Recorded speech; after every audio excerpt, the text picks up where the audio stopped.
which brings us to the game review. Insert song here. Game for review. The game we're reviewing today is Eclipse, Second Dawn of the Galaxy 2020. The designer is Tauko Hakokalio. That's right. I'm always trying to remember how to pronounce it, and I'm pretty sure I didn't get that right. The artists are Noah Edelman, Jir Kasanen, Juka Rajamani, and Samko Sikio. And Samko Sikio actually is a designer on this edition of the game as well. These are Finns that came out of nowhere several years ago with a game called Eclipse Dawn of the Galaxy and really kind of revolutionized the 4X game space. Paul, do you think that you could give a summation of what Eclipse is? Well, in a nutshell, you're basically, depending on how many players, you're a race, and you're trying to expand your territory.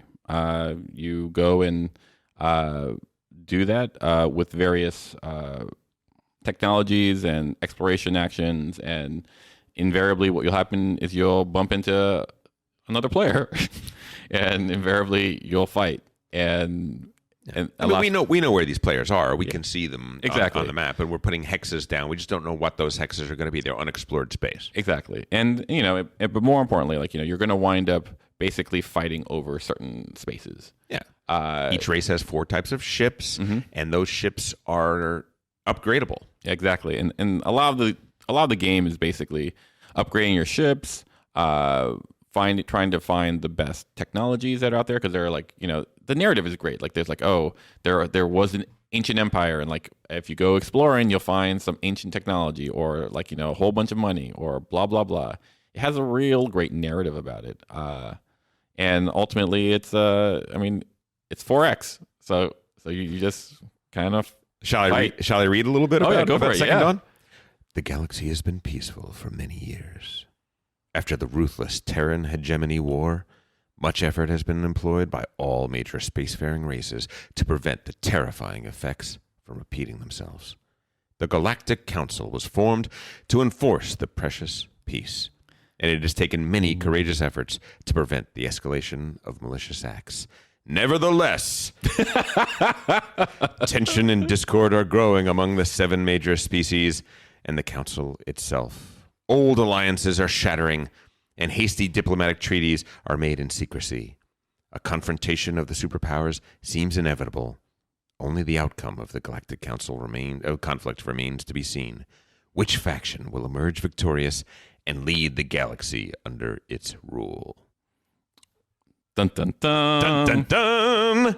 I think what makes this game kind of shine for me is you can't do everything, because there's an economy about the game where you have actions, and then you have to pay for everything that you've kind of put out there, and that limits your actions. So I think that aspect, plus all the other 4X stuff, combined, makes it what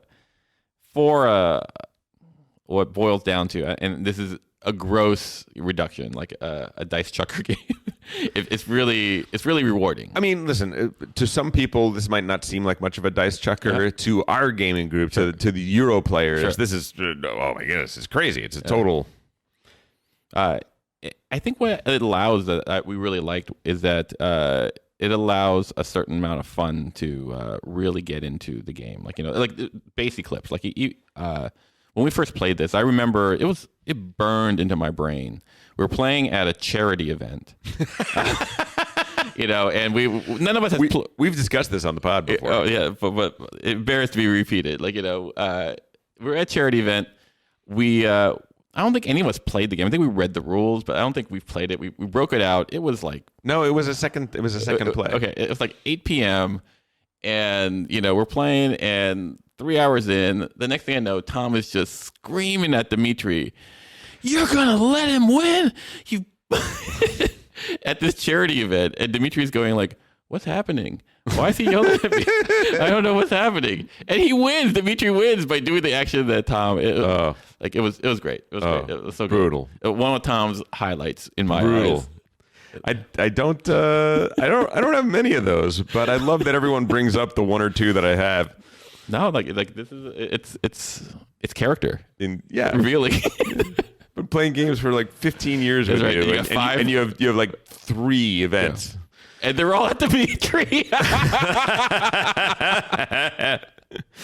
Well, listen, Dimitri does have this thing though that he's like, if I can harm Tom, that is important because Tom knows the game better than me, and so by logically, if I can do that, so it creates a little situation from time to time.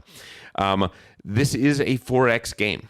Paul, do you remember what the 4Xs are? It's funny because all I really focus on is exterminate. Yes, I mean, clearly your play style That's right. is exterminate. What are the other 4? Expand, right, is one of them. Good. Expand, exterminate.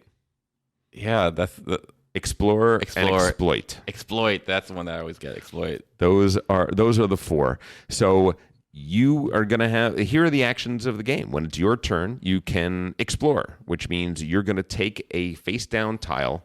There are 3 different types. There's the 1 tiles, which are toward the galactic center, 2 tiles, which are the ring that is, lateral to where you are, and 3 tiles where there are more of them, and they're expanding the space outwards.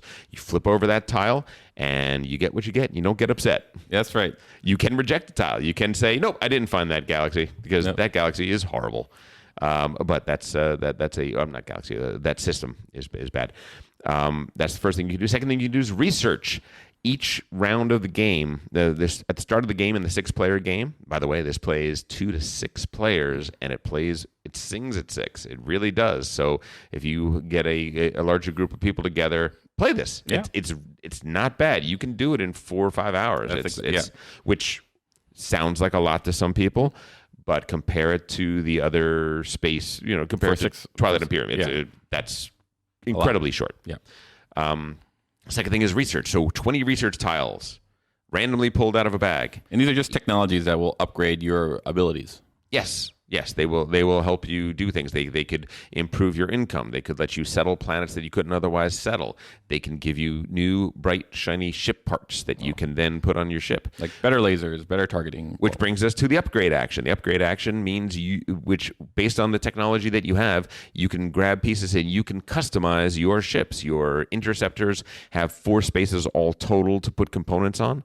Your cruisers have about 8 or 9 spaces, something like that. The Dreadnought has got many, many more.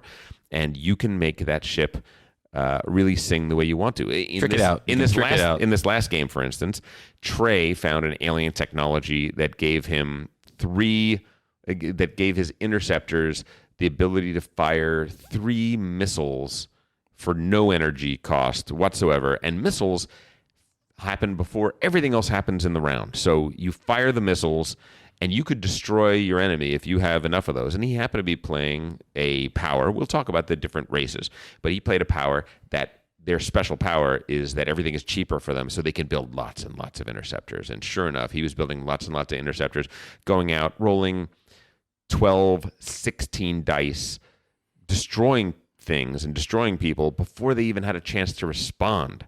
But because it's Trey, the dice were definitely not in the bell curve. They were not in his favor particularly much. Well, and then I realized, he's coming at me. And I was playing a race that started off with some tech, but had some serious liabilities as well. And so I'm looking at my ship, I'm looking at the technology that's available out there, and I'm thinking, what do I build that is going to counter that? Now, he only had missiles on those ships. So he shoots once. Which means he shoots once, and that's it. Then he has to run away because he's literally got no other weapons, right? Once he closes to short distance, all of a sudden my lasers are just going to eat him up alive. My plasma cannons are going to reduce him to rubble. So I built the biggest, chunkiest interceptors in the world. I built interceptors that took 4 hits to destroy a single one.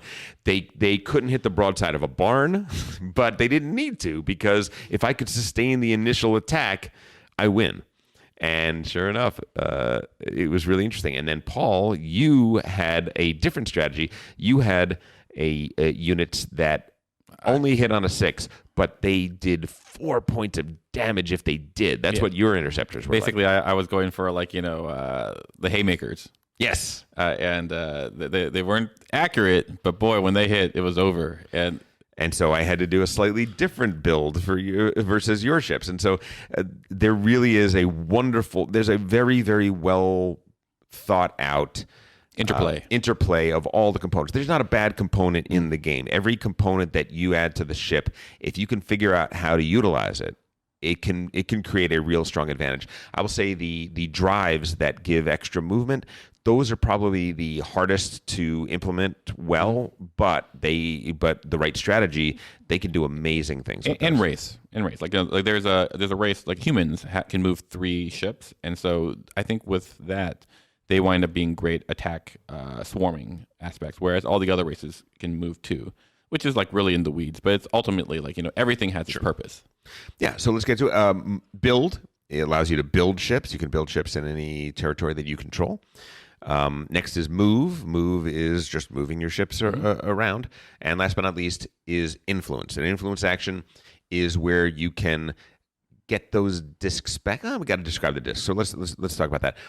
For me, the cool thing about Eclipse is that, yes, you're building cool ships. You got these neat minis in front of you. You're rolling a whole bunch of dice. You're flipping over tiles. There's a lot of randomness in the game.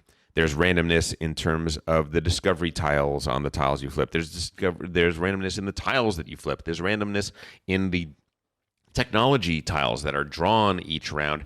And there's a heck of a lot of randomness in the dice and in the way the dice go. So it is not a game that is necessarily going to reward the best strategy every time. It definitely, things could go wrong a whole bunch of different ways. But that said, there is an economy in this game. There is a Euro mechanic where each planet that you conquer, you get to pull a cube off of your board and put it on that planet. And there are 3 different types.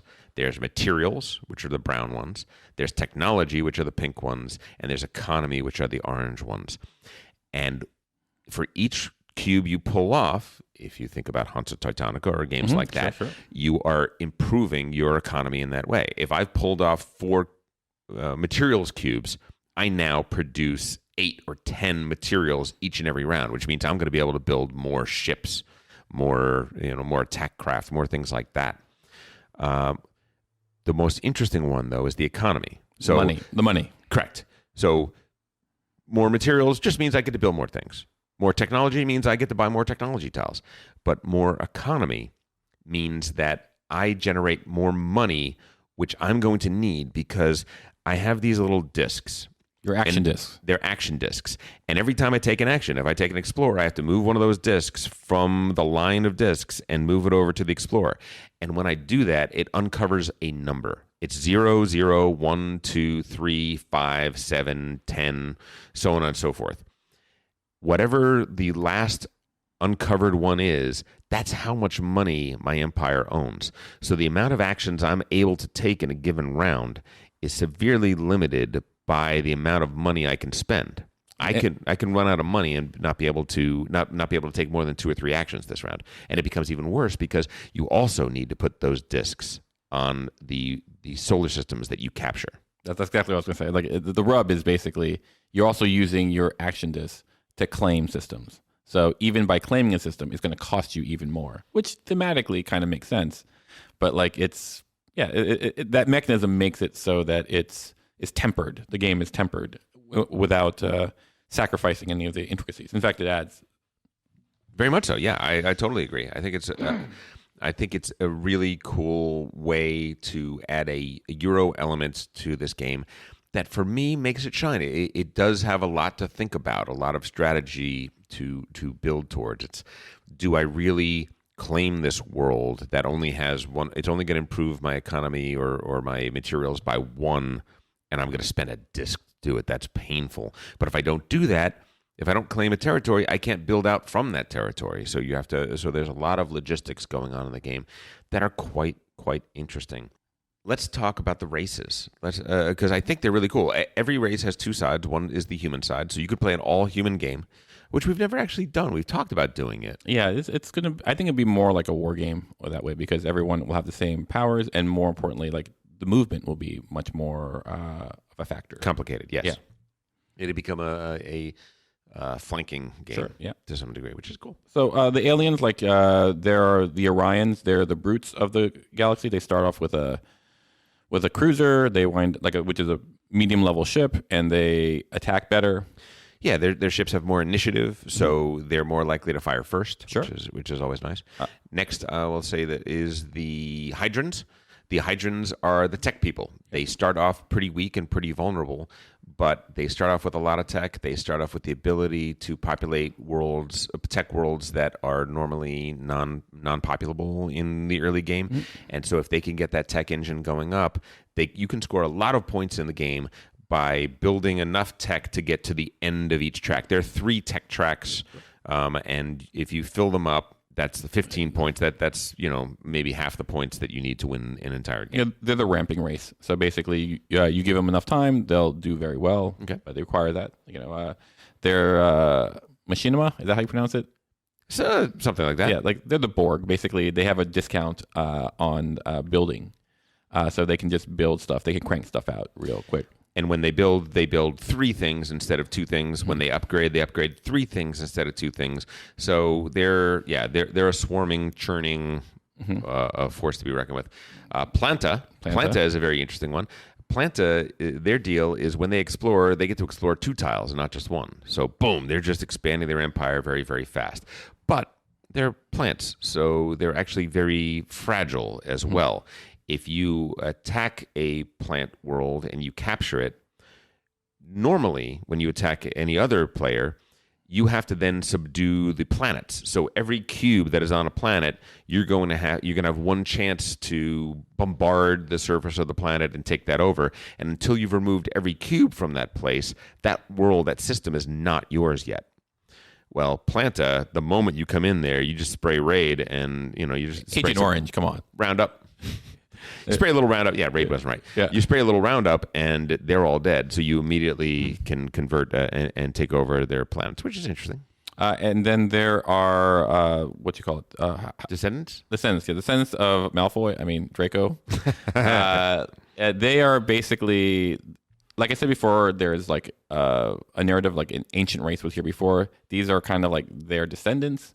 So they have the ability to co-populate with like the remnant of the ancient empire, which gives them a certain advantage in expansion, and they get points for the ancients around.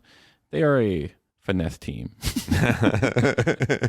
And last but not least, there were the Eridani. And the Eridani are the old rulers of this area. They were the ones that used to be in charge before everything collapsed. And they're probably even more of a finesse team than Draco. They're a complicated way to play because they start with certain advantages. They have 3 starting techs. The techs don't really go together, but they're not bad. They're pretty good. You get the plasma cannons and you got the drive, so you can wind up really just attack it. They can have great ships early, but their main disadvantage is a really big disadvantage. They start with 2 discs fewer than every other player, which means everyone else, their first disc they're placing costs 0. Their second disc they place costs 1. Their third disc they place costs 2.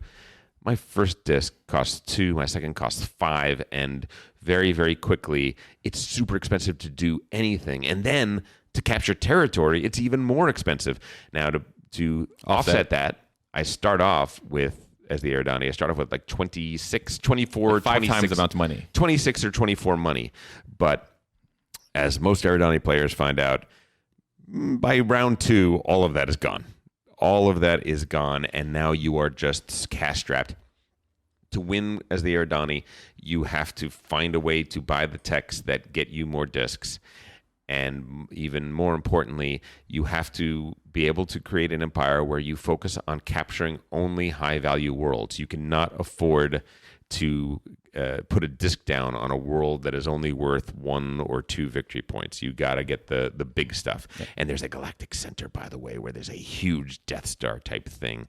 And it's hard to beat, but if you can beat that, boy, that's a very valuable world. And what we're talking about basically applies to both first edition Eclipse and second edition. Like all that, second edition basically has a few balance issues, and not issues, balance fixes for the races and stuff like that. But what really makes this shine for me, at least, and I'm not that guy, is the components.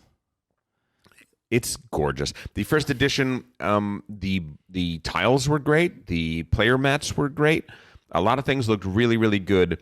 The ships were tremendously generic. Yeah, and now, like, it's a beautiful game. Like you really get into it. I'm not a big miniature type guy. I don't really care about that. But like when I look at this game, I go like, I want to play this. It's I guess in food terms, it's like it's impeccable plating. It's gorgeous. It is. It draws the eye. People playing Jaws kept looking over and being like, "Oh man, that looks kind of cool. That's pretty neat." I'll talk about the changes to Eclipse because Eclipse mostly is a much more beautiful game.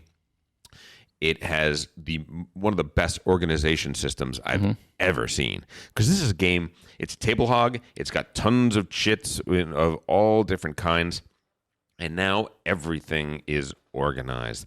And not only that, remember when there are all these little cubes that you're going to have to be putting out?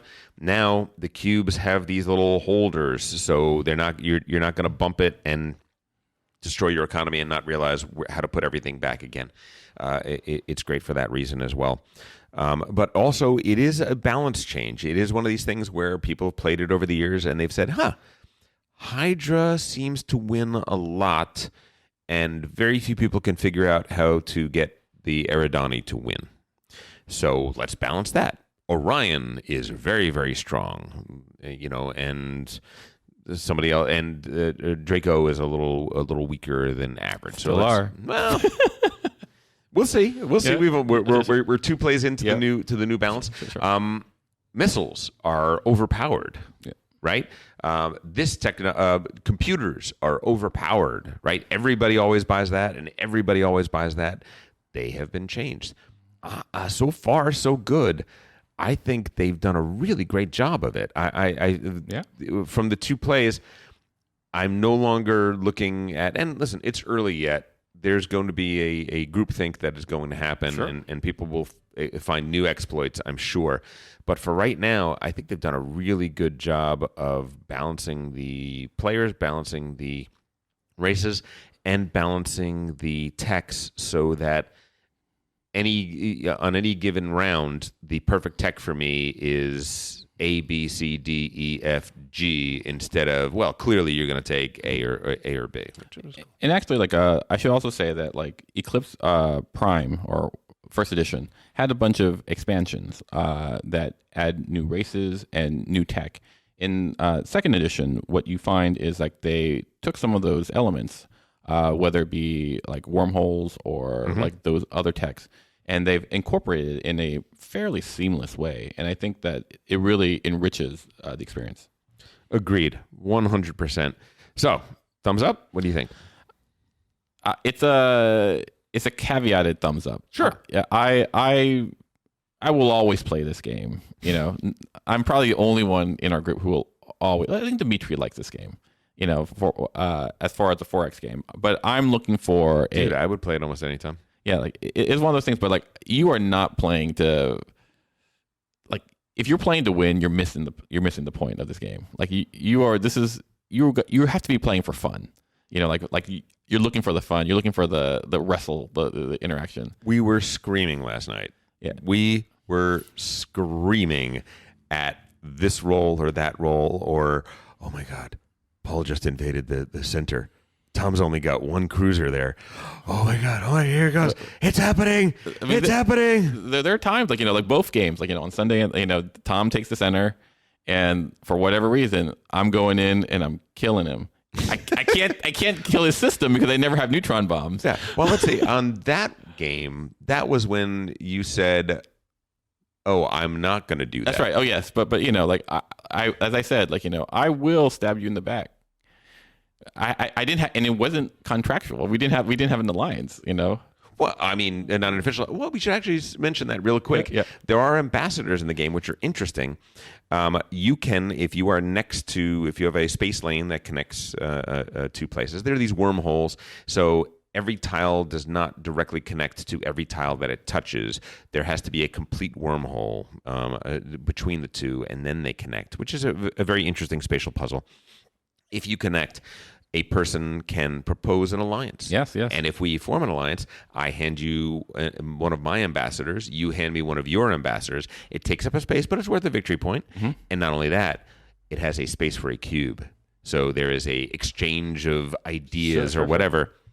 So I can take whichever cube I want. I can improve my technology by one, my materials by one, or my economy by one by putting that down there. And once that happens, I cannot attack you, and you cannot attack me. Cannot. Except you can, as Paul demonstrates so often in these games. If you do, you're going to get the traitor card. The traitor card is -2 victory points at the end of the game, and you are forbidden from making any other alliances in the game, except that it's a hot potato situation. If somebody else breaks an alliance, guess what? Theater traitor. You're off the schneid. That's right. You are free to go about your business. You are no longer the traitor. They are the traitor. Yeah. And you're free to go. I think I think this game is encapsulated best as far as my review for my thumbs up or down is at the end of the game. I'm going this was so fun, and everyone agrees that it's so fun. And then Trey goes, "So do we ever play this again?" And I understand his point. It's not classic Trey. Yeah, it's not. He's not being a downer about it. But it's one of those things where it's not Euro, and it's not about. It's got Euro bits, exactly, but the end presentation is not quite Euro. That's for sure. And I think if your group is a Euro group, you already know you're not going to want this game. But if you're kind of wanting to expand out, and have a game group or experience that is one of just, I equate this to getting drunk and playing cards. You could play cards stone cold sober and I'm going to take your bank, but sometimes you just want to just chill out, just have a good social time. This definitely fits that pocket. Yeah, I could not agree more. I think that's basically the way I feel about it as well. This is a game which has a lot of luck elements in it, and you can get messed up by that. That said, I had horrible tile draws, and I think tile draws are the most swingy absolutely part of the game, and I ended up acquitting myself fairly well. But the fact of the matter is that if you are into Euros, this is not a Euro. So this might be a try before you buy situation. It's not a cheap game. But if there's a part of you that likes that old school Twilight Imperium sort of thing, I will say this: Ben, friend of the pod and soon to be Game Brain member, he had an interesting point of view. He loves Twilight Imperium, and he said he's never really had a good game of Eclipse. He played with us on Sunday and said, no, didn't really like it. There is, for him, Twilight Imperium sings in a way that Eclipse doesn't, and I could not be more diametrically opposed to that as possible. But I guess what I need to say is that being a person that isn't a hardcore 4Xer, that doesn't play 4Xs all the time, I could be wrong. This could just be a game you pull out every once in a while for Euro gamers and give them just a fun dice chucking night that gives them a 4X experience, but it's more geared toward Euro gamers that are not playing that. Yeah, it would be tough to play this every week for 2 months. I would see how this would, and we did that with the first one. We played Eclipse a lot when we first started. Eclipse first one, and then it just faded out. I think for our group, I think this is probably a 6 time a year game. I think every 2 months we just have one night where we say, let's get crazy. Yeah. All right. I think I agree with that. Yeah. That is Eclipse: Second Dawn of the Galaxy. It's a very good re-implementation of Eclipse. It is a better game in several different dimensions without being a totally different game. And there's nothing worse about this. If I had to choose between this edition versus the first edition, I'd always pick this edition. Absolutely. 100%.